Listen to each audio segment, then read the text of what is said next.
Hello, welcome back to another week of the DP World Tour picks and bets. I say another week, but Tom Jacobs, we have been off for what feels like forever now. Last time I talked to you was the Open Championship, where we focused on the DP World Tour guys. However, you bagged a triple-digit winner in Brian Harman. So, Tom, congratulations on that. And how was your break? Yeah, it was good. Break is weird, isn't it? Like, it's a break, and it's a really nice break, and then it hits you like a ton of bricks this week, especially when it's the ISPS Handa Invitational, where, I mean, look, who knows? I've taken the track of Challenge Tour players because they've been playing recently, and I feel like we got into this situation with the Japanese players earlier in the season at the Japan event, and I'm slightly worried for that reason. But most of the guys that I've been picking have been long-term form as well. Like, I think I'm not too concerned on that respect. So, yeah, interesting event. Great to hit Brian Harman. Great to hit a couple of winners recently. And obviously you won with Glover last week, who, wow, like back-to-back in, PGA Tour events for Lucas Glover seems unheard of. So nice call there. And yeah, I've taken a bit of inspiration from some of I've enjoyed your tweets. Like, you've been tweeting more since we've been off, which I like. So I've enjoyed your tweets, and maybe there's been some inspiration as we get further down the board for that as well. Yeah, it's a little in parallel to the way you do your research and first round leader input. And I think it, one, makes me be way more concise than I am on this show. But two, lets others know if I'm not doing any content elsewhere other than this, that, there's still information and backing to that, and makes me really get the conviction behind it. So yeah, Lucas Glover yesterday was awesome. Really cool for him. We're going to have a lot to talk about the Ryder Cup coming up. Which seemingly is getting more interesting on the U.S. side for the roster spots than the DP World Tour side until probably the next two events. I saw this morning, right, Aberg and Dumont de Chassart are going to be teeing it up next week. So those two fighting for spots as well. It's probably going to be the co-favorites of that event more likely than not next week. So just a lot headed with the Ryder Cup. So just a fun stretch of golf that we have ahead of us. Yeah, the Ryder Cup's a concern right now. I don't think either team can feel that great about themselves right now. Like, I feel like the stars have suddenly gone the wrong way, right? And all of a sudden the American team could be loaded up with like Harman, Clark, and Glover, and the European team could have anyone on it. But like the Lowrys, the Roses. I mean, hopefully he comes back to form a bit this week. But like, there's a lot of players fit who's in dire straits, so like it's a concern. But we'll come on to that more as we go down the stretch, I guess. Yeah, yep, 100%. No, but exciting times as we really have what I think is some of the fun stretch for. I say fun. You're correct in saying too that it's more of a research bear. It's more of a different type of. I mean, this is frankly a glorified challenge tour event with the field that we have, and I'm not mad about that. That's not a complaint, right? That's just something that is the way this event is. The next 2 weeks will definitely see a rise in it. But with this field is probably 70% guys that are mainly on the challenge tour right now. And, outside of that, I mean, there's Bob McIntyre, who really is likely the only Ryder Cup hopeful here. Victor Perez up there. But I guess there's one guy that I'm going to be betting this week that I'd like to discuss from the top of the leaderboard or odds board. How is Laurie Canter playing this week? Do we have? I read about this yesterday. So it's basically because he's paid his fines up, and because he's actually not a member of LIV, he's a reserve. He's okay.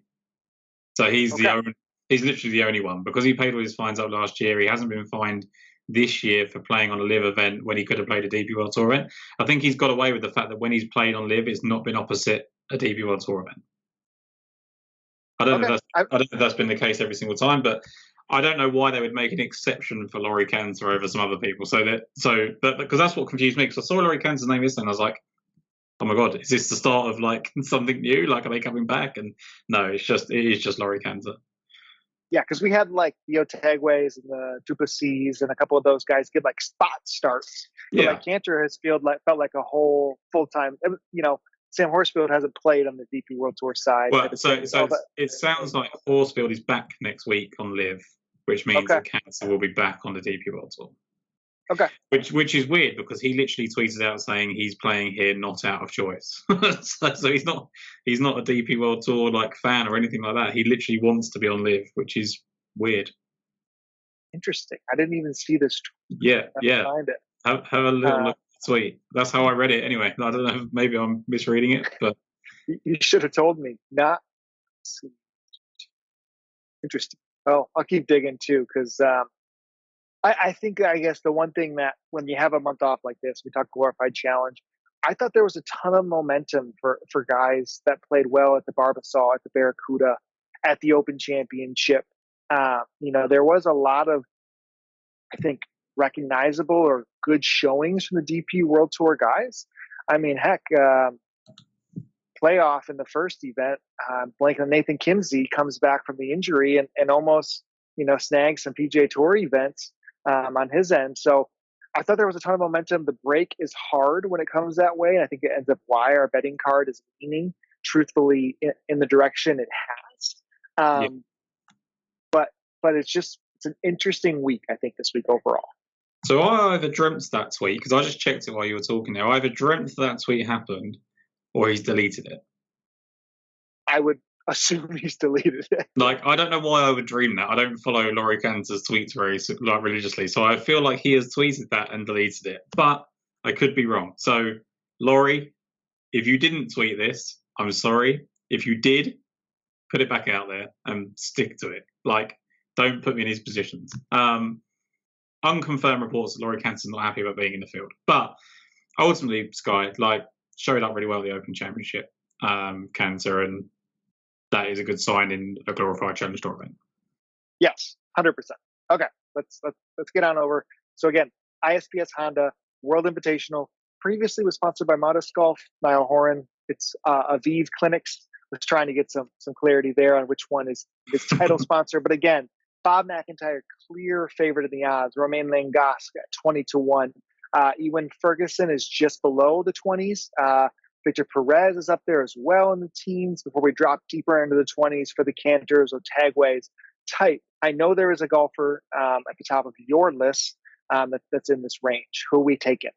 Yeah, I am gonna stick with Ewan Ferguson. I'm gonna bet him. Like, I was going to and fro about it because it is 18-1 about Ewan Ferguson, but the key point at the start of the show was this is a glorified Challenge Tour event, and he was a really strong Challenge Tour player and has now developed into a really strong DP World Tour player. And he finished 4th at the British Masters.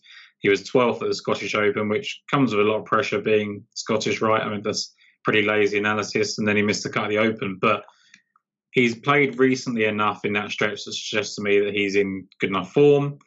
He won this event last year, which is always great to see. He was a wire-to-wire winner, so it's not like he, just come out of the blue either. He was 14th at the Irish Open in 2020 at Cairngorm. One thing that is important to note is it isn't the same two courses that it normally is, right? Like, that is one thing to consider when you look at people that have played well here in the last 2 or 3 years. Like, they do play two courses, and Cairngorm is staying the same, but the other one, I can't even remember the name of the other one, but it's a new golf course. Castle Rock. Castle Rock over the one. Masserine is the one they replaced it. Yeah. Yep. So and I guess staying there, it is the dual field event. So we have the ladies teeing up full field, men teeing up. Will be cut to a standard cut on Saturday again. So that means 70-70, and then on Sunday it's cut 35-35 for just a 70 left on Sunday, men and women. Keep going though. Absolutely, and look, the new course that's come in, the Castle Rock, is more of a links test than what you'll see at Cairngorm and what you saw at Masserine. So I think you've got to factor that in. I think Ewan Ferguson can play anywhere, and I think in this level of field he can, 18-1. So I'm going to stick with Ferguson. Yeah, I mean, if you think about it, Ferguson was probably the hottest bet or one of them at the Open Championship, the Great Scottish Open.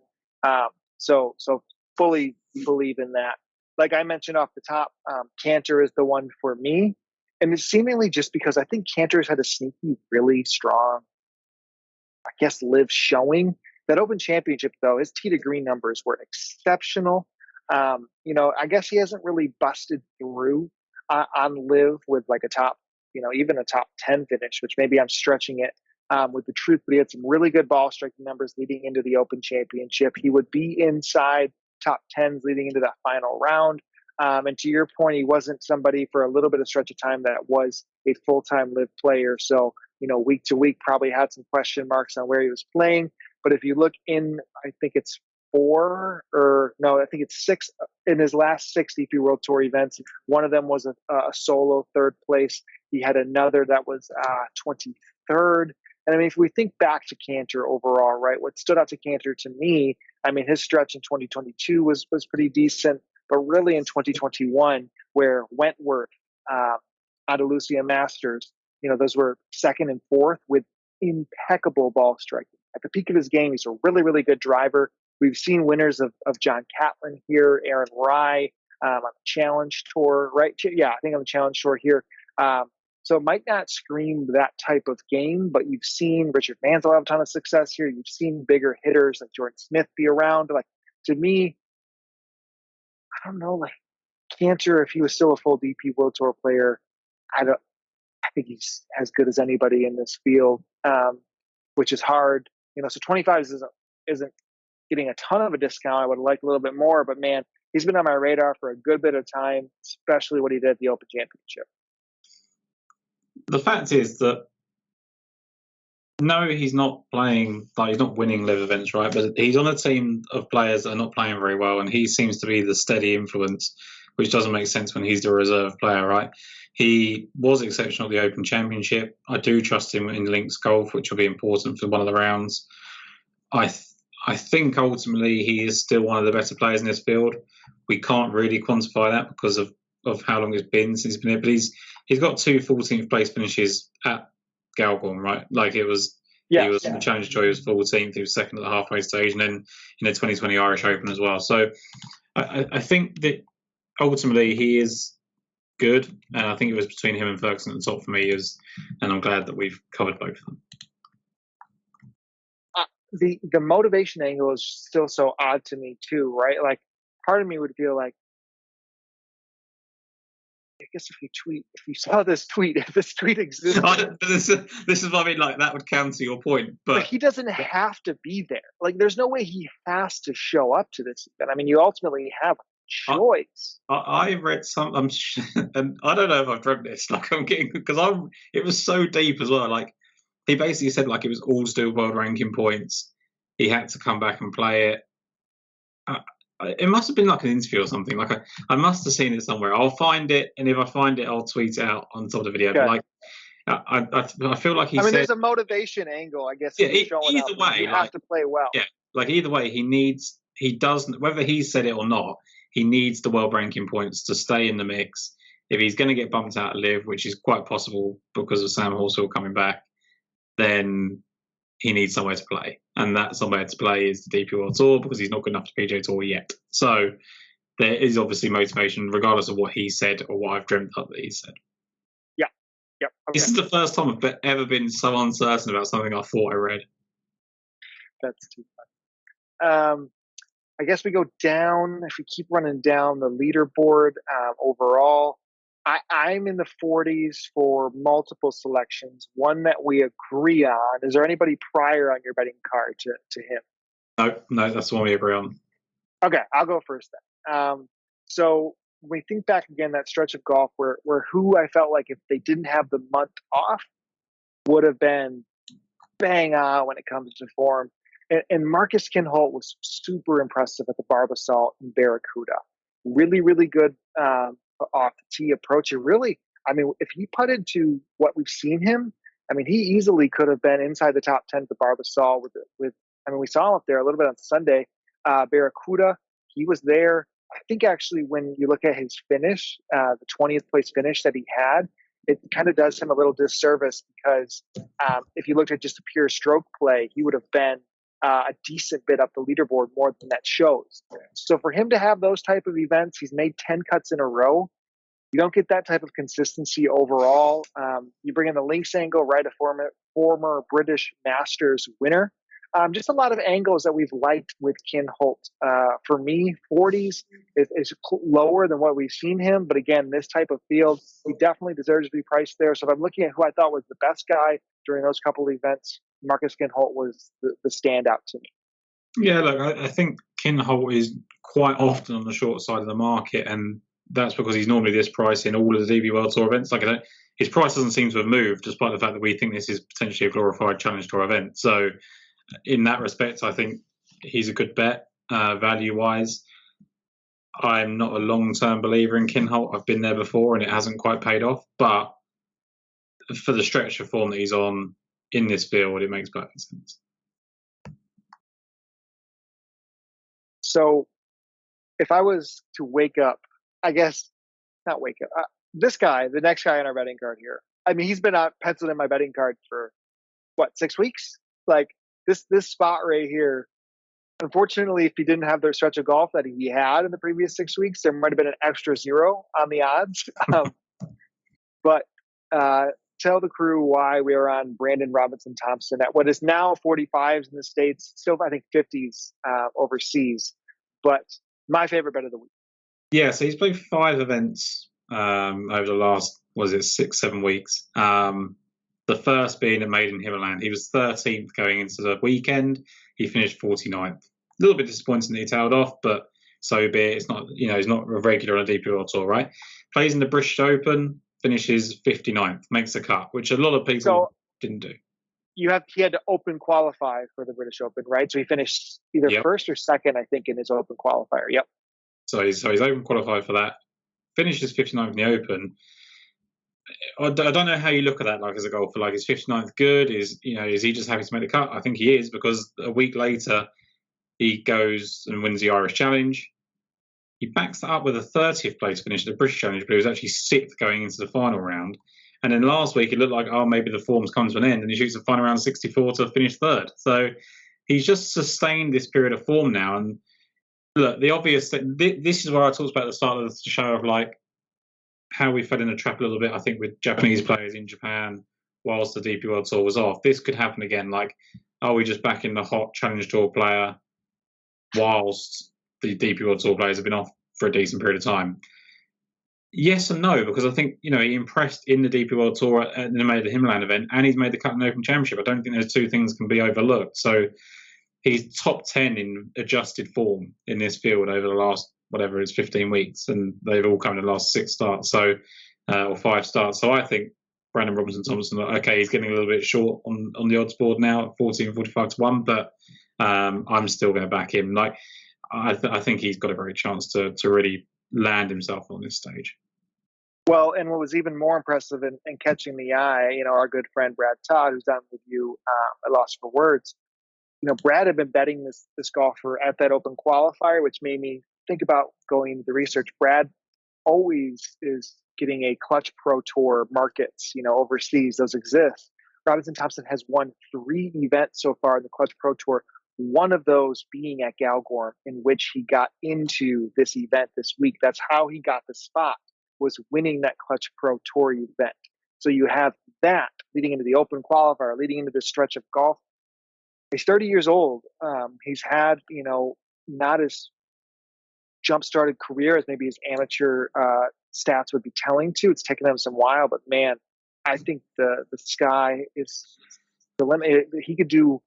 I think he belongs where he's priced, and I would back him at a lower number because this form is incredible, and I'm very, very excited for him. So you always wonder why it took these people so long. Like, that Open Championship, 59th, he's only played 2 DP World Tour events before that, and one of them was at Himmerland like 2 weeks before. So it's not like we've seen him for 10 years be a really average DP World Tour player. He's just never got there.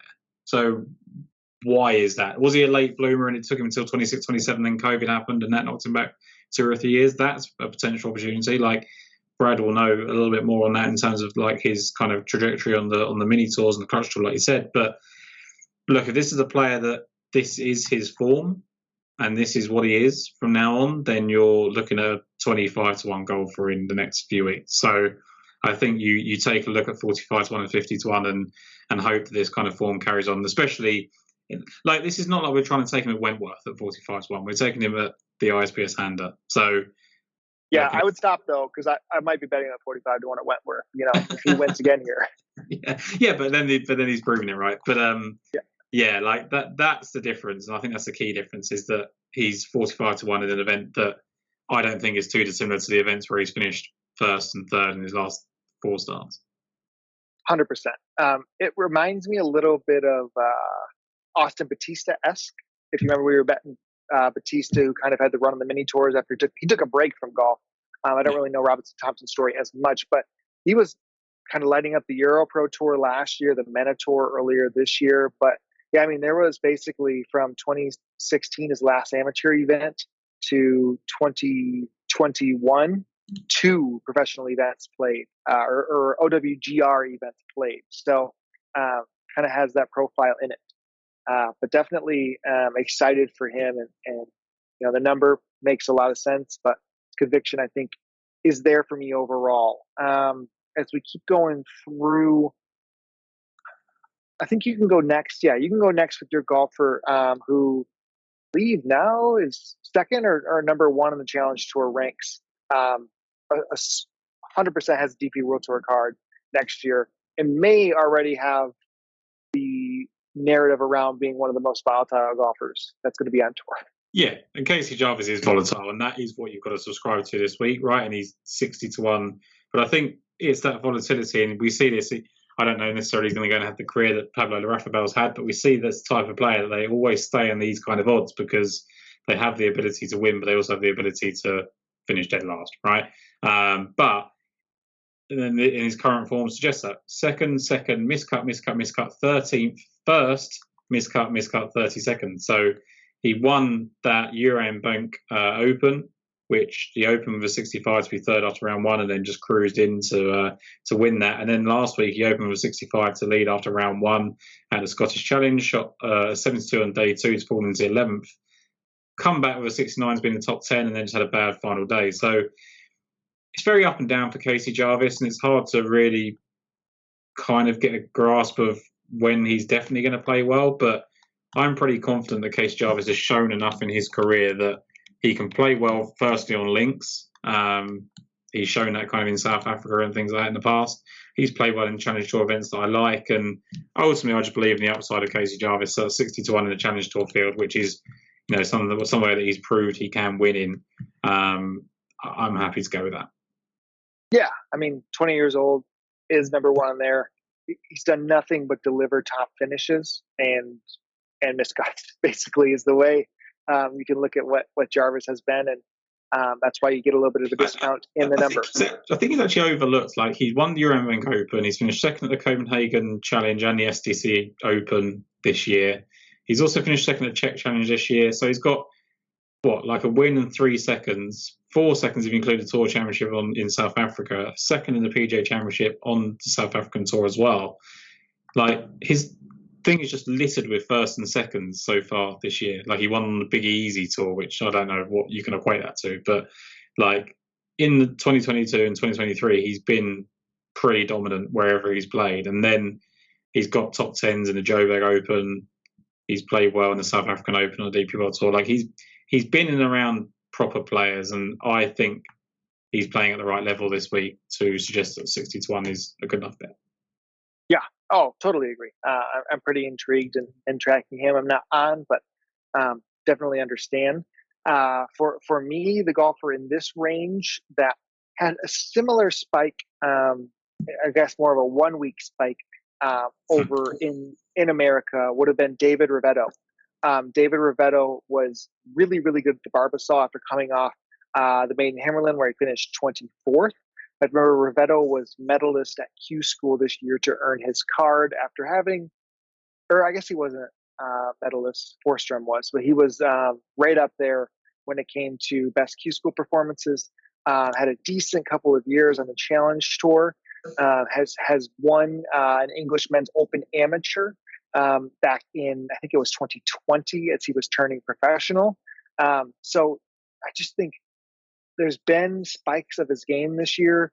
To top 10 on the PGA Tour event, I really don't think can be taken lightly. If Nathan Kimsey was in this field, he probably would be priced in the 20s, maybe 30s, right? Yeah. Because of what he did, and the question marks coming back from injury.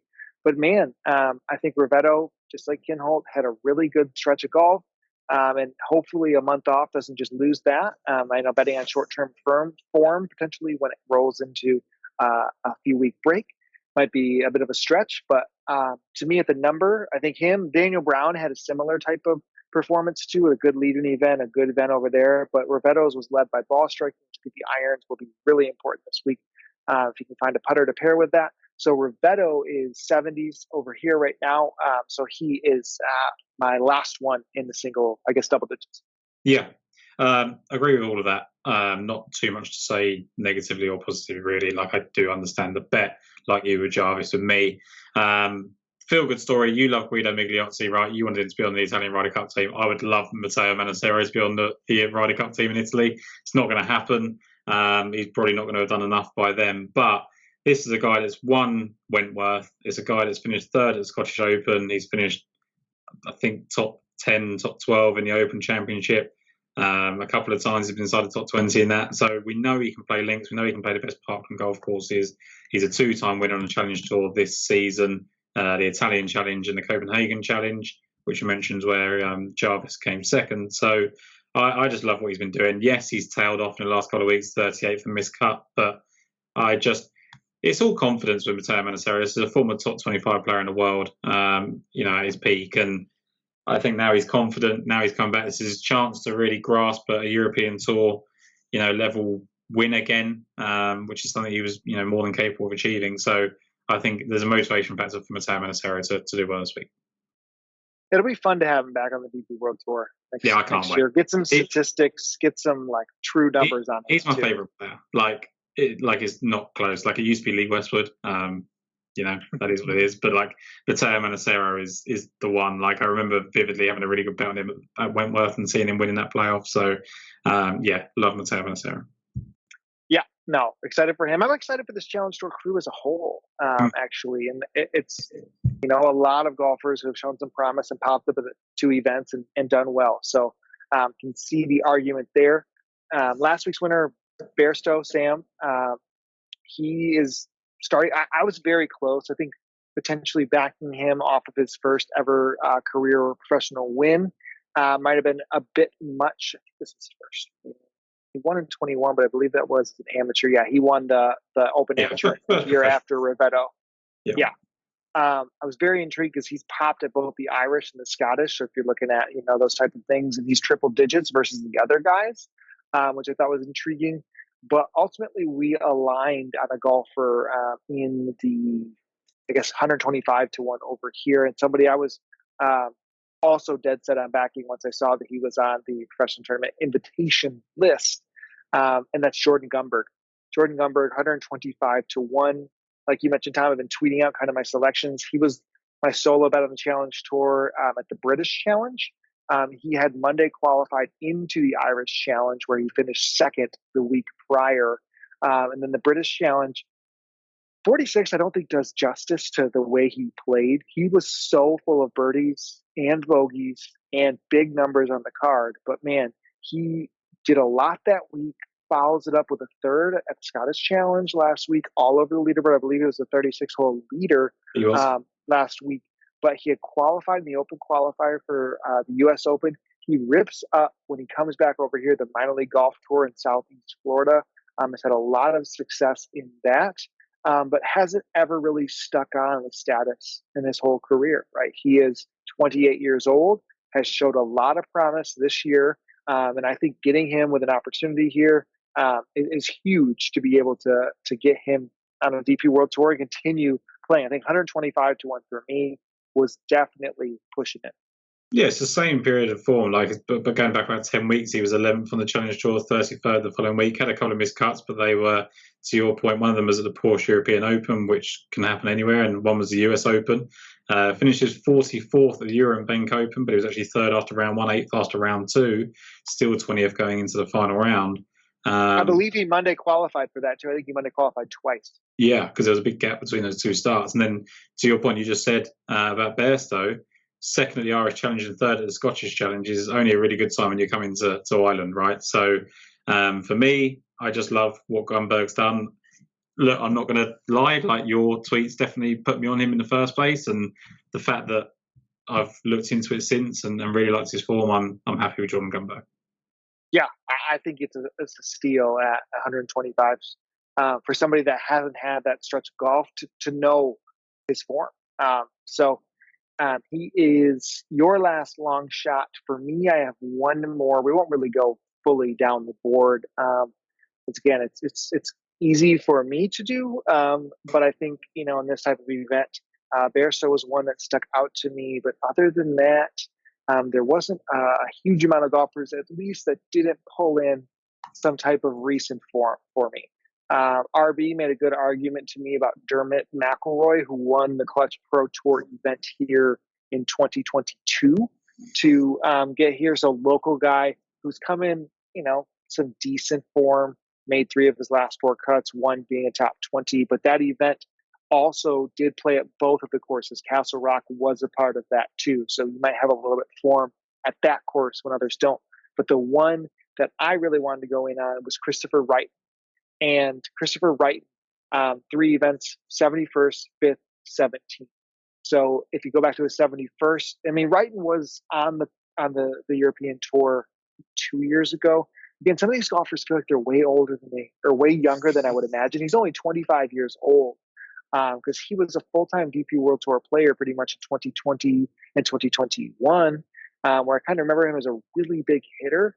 I guess even 19 he was playing full-time. So, I mean, 2019, I think he must have gotten into Q school because that would have been when he was 20 years old, full of distance, had a really, I guess I don't say really good, but a pretty decent amateur career. Popped overall, won the boys amateur in 2016.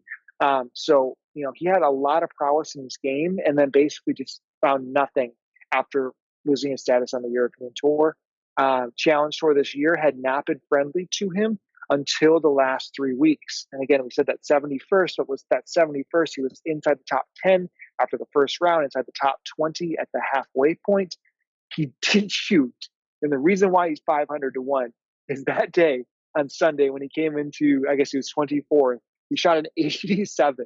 So he's got that in his bag. So, don't be surprised if we wake up in the morning. But what did he do the next week? 67, 68, 68, 54-hole leader, 73 on Sunday. First time he's been in contention in forever.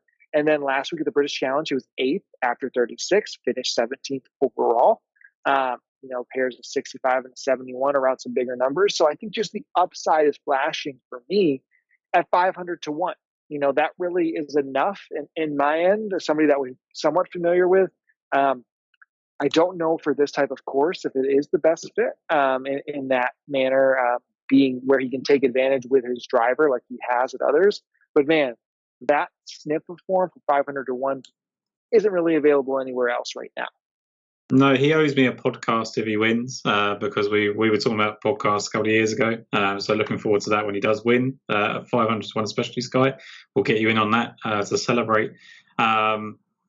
The one for me, if I was going to go past the people, past Gunberg, who was my last pick, it would be Jonathan Caldwell. 9th, 17th, and 3rd his last 3 starts. 100%. He was very close. He had like both Sundays or Sunday, Saturday, had like 2 triple bogeys back to back and still had enough birdies to hold his own. Yeah. It strikes me that he should play well. I just felt like the price has come in because there are people that are on him. I think RB's on him. But he's got form here, 9th, 12th, and 13th. So I do think Caldwell can play well, and someone's been playing regularly and dropping down. So pretty sure Brad is interested in Caldwell as well. So there's always 2 good signs there. Yep. I guess I'll throw a couple more names. We didn't mention him in the lower numbers. Alex Fitzpatrick got his win. He's going to have a DP World Tour card next year. Awesome to see him come through like that. Old friend Jax Kruwitz won last week on the, it must have been the Sunshine Tour. Yeah. So he is teeing it up actually this week. So fun to see. 2 years ago, by the way, Jax Kruwitz. Ross McGowan, first start in what feels like forever. And our friend SGT to Green, Matt, who always tweets about his old caddy days, was back on the bag for McCowan for that second place. a few weeks ago. So cool for McGowan to pop out of nowhere for that finish. That's really, I'm just trying to see who has like those top finishes. I thought Hideto Tanahara was going to be in the field this week. He did pull out. Pat would have been so excited. I think that's Pat's favorite golfer actually in the world. David Law teed up last week in the Challenge Tour. The good finish. But man, I felt pretty confident with where we landed. Just one person. Do you know who sneakily made 5 cuts in a row? Lucas Bjerregaard. Oh, I didn't even think through him. So yeah. He's made 5 cuts in a row. One of them, he was like 36-hole leader or something. Yeah, like he was live for definitely one of them. Yep. And look, when you get into the heat of the battle, when you're playing like he was, it doesn't last very long. But he was third at the halfway mark at the British Challenge and finished 42nd. That was the one. But like, yeah, five cuts in a row now, 6 of his last 7 of his last 8. So there may be just signs that Lucas Bjerregaard is coming back, and he can be someone that can rip up a links course if he finds some form. So yep, look, he's very volatile and it's scary, but Bjerregaard's interesting. Yep, 100%. All right, so before we run back our cards, make sure you give a shout out to all the audio listeners. Again, we love to be back. Appreciate the support you guys have for myself and Tom. You can find us at Daily Fantasy Sports Picks and Bets at The Mix. That's available on all different podcast platforms. And then on YouTube, you can find us at Mayo Media Network. Rate, review, subscribe, like. We'll comment back. It's a lot of fun getting involved and seeing the community rally back as we have, again, a big stretch, a Ryder Cup determining stretch. I guess one question, will Justin Thomas play next week or the other prior to the Ryder Cup? I mean, he needs to, I think. Yeah. So he should. But if he doesn't, that means he's on the Ryder Cup team. I'm rooting for him to, I think, be on the Ryder Cup team because I think it's better for Europe with his stretch. But yeah, we're going to have to save our Ryder Cup discussion. We can talk a little bit more Czech Masters next week as we have the young studs playing. But Tom, yes, can you review your betting card for me one more time? Yeah, so Ewan Ferguson made 18-1, Robinson Thompson at 45-1, Casey Jarvis at 60-1, Matteo Manacera 80-1, and Jordan Gumberg at 125, with Jonathan Caldwell and Lucas Bjerregaard to look at for long shots, DraftKings, things like that. Yep, I will be on Laurie Canter 25-1, Marcus Kinholt 40-1, Brandon Robinson Thompson with you 45s, David Rivetto 70, Jordan Gumberg as well with you 125-1, and Christopher Wrighton 500-1. We'll get that out to the top 20 as well for Wrighton. But Tom, it's good to see you again, my friend. Where can they find you on Twitter? Yes, Tom Jacobs 93, not changed. I realised that Tom Jacobs Golf, I always have a go at someone for having Tom Jacobs Golf. It's me from like 10 years ago. And I can't get into it. So yeah, I've chastised this guy for ages, and I realised his location was Kent, England, and that's definitely me. So I preempted this 10 years ago, but cannot get it back. So yeah, Tom Jacobs 93. That's amazing. I love hearing that. Well, you can find me at Skyhook DFS. That is me. So I haven't taken it for myself yet. So. But no, thank you guys. Good luck this week. And again, we have a fun stretch ahead of us on the DP World Tour. So please follow along. We appreciate your support. Good luck. Thanks, guys.